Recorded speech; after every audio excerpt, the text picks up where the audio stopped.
Hello everyone, मैं हूं जसप्रीत और आज हम पोएम करेंगे सुब्रमण्यम भारती के द्वारा लिखी हुई कावेरी बुक क्लास 9 की first poem Bharat our land. और इसकी आज हम करेंगे line by line summary with Hindi and with the difficult words. तो पोएम शुरू होती है सबसे पहले कि इस पोएम में ये है कि हमारे भारत की तारीफ की गई है कि हमारे भारत में जो भी चीजें हैं वैसी कहीं और नहीं है। तो ये पोएम शुरू होती है the first line, the mighty Himavant is ours. It means के विशाल और महान हिमालय भारत की शान है। इसमें फर्स्ट लाइन में जो हमारा वर्ड है, डिफिकल्ट वर्ड है, वो है माइटी। माइटी मीन्स महान, शक्तिशाली। और नेक्स्ट वर्ड है इसका हिमवंत। हिमवंत का मतलब है हिमालय पर्वत। नेक्स्ट लाइन में वो बोलते हैं कि there is no equal anywhere on earth. तो पूरी दुनिया में हिमालय जैसा कोई भी दूसरा पर्वत नहीं है। इसमें भी डिफिकल्ट वर्ड है इक्वल। इक्वल मतलब सम्मान और अर्थ का मतलब है पृथ्वी। तो यहाँ पे जो सुब्रमण्यम भारती ये कह रही है कि हमारे भारत में हिमालय जैसा जो दूसरा पर्वत कहीं भी और किसी देश में नहीं है। नेक्स्ट कहता है कि the generous Ganga is hours. हमारी जो नदी है गंगा नदी, वो कहती है इतनी पवित्र है, इतनी उदार है।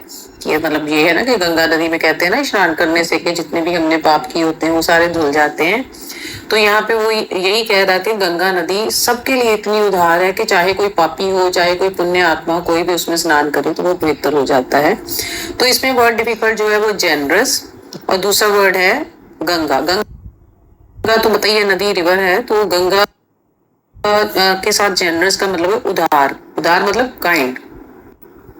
नेक्स्ट जो पोएट है सब वो ये क्वेश्चन पूछ रही है हमसे कि which other river can match her grace.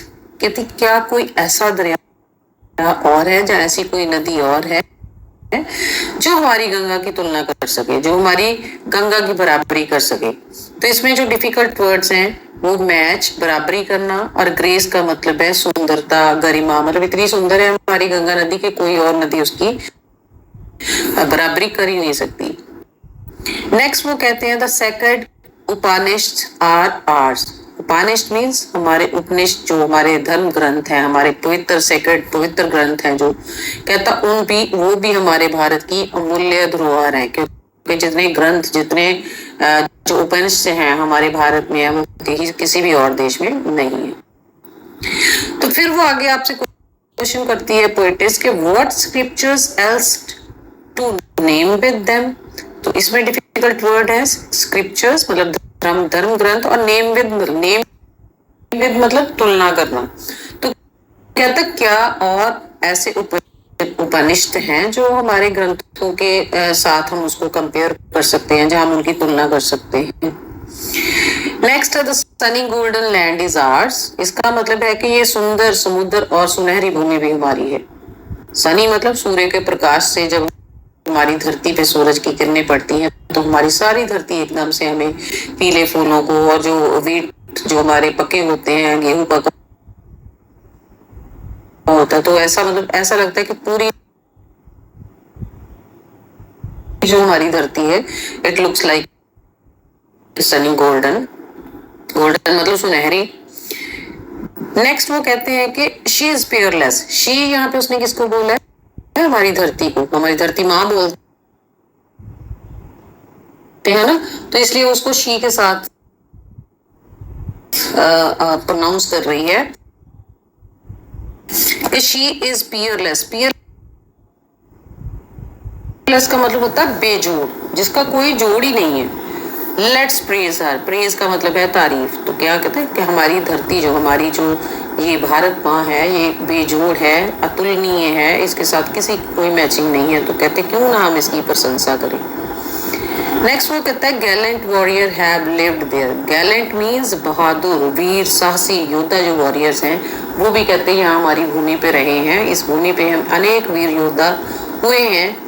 और इसके अलावा many a says has sanctified this. Many a says, says मतलब बहुत सारे ऋषियों, मुनियों ने, ज्ञानी व्यक्तियों ने कहता है इस धरती को पवित्र बनाया है। पवित्र बनाना मतलब सैंक्टिफाइड मतलब पवित्र बनाना। The divinest music has been heard here. तो कहता है डिवाइनेस्ट म्यूजिक मतलब मधुर संगीत, दिव्य संगीत हमें यहाँ पे सुनाई देता है। इसमें भी डिफिकल्ट वर्ड्स जो है वो है डिवाइनेस्ट मतलब सबसे दिव्य, दिव्य जो मधुर संगीत होता है, और म्यूजिक का मतलब पता ही है आपको सबको, संगीत। And here all auspicious things are found. तो कहता है यहाँ पे बहुत सारी शुभ और मंगलकारी चीजें पाई जाती हैं। जैसे ऑस्पिशियस शुभ मंगलकारी चीजें मतलब हम लोग जब भी कोई काम शुरू करते हैं या कुछ भी हम यहाँ पे करते हैं, हमेशा इंडिया में हमारी लोगों की ये धारणा बनी हुई है कि पहले कोई ना कोई मतलब शुभ कार्य अपने घर में जब भी हमने करना है तो पहले हमें कोई ना कोई ऐसी चीजें जो है वो अपने घर में लेके आनी चाहिए ताकि हमारी शुभता जो है वो बनी रहे। नेक्स्ट लाइन में वो कहता है कि here Brahma knowledge has taken root. Brahma knowledge मतलब ब्रह्म ज्ञान, और टेकन रूट मतलब जड़ें जमाना। तो क्या कहता है कि हमारे यहाँ पे ब्रह्म ज्ञान का विकास और प्रसार हुआ है। हमारा जो पूरा ब्रह्म ज्ञान है वो बड़ा है बहुत ज्यादा। And the Buddha priest his Dhamma here. Dhamma का मतलब धर्म, और प्रीस्ट का मतलब होता है उपदेश देना। तो कहता भगवान बुद्ध, जिनके बारे में आप सब जानते हो, कहते उन्होंने भी अपने धर्म को लेके यहाँ पे अपने उपदेशों का प्रचार किया है।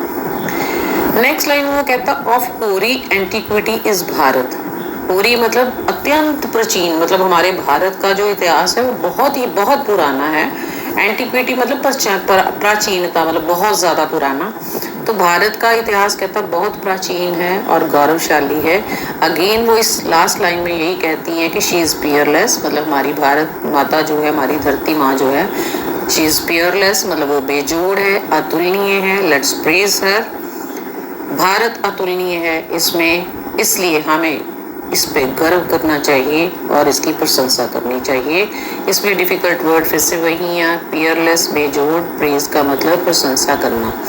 तो पूरी जो इस स्टोरी का थीम है कि इसमें पूरी स्टोरी में नहीं, इस पूरी पोएम में कवित्री ने हमारे पोएटिस्ट जो सुब्रमण्यम भारती हैं, उन्होंने हमारे भारत की तारीफ की है कि हमारे भारत जैसा कोई भी दूसरा देश नहीं है। और अगर आपको ये मेरी पोएम अच्छी लगी है तो प्लीज़ मेरे चैनल को लाइक करें, शेयर करें, सब्सक्राइब करें।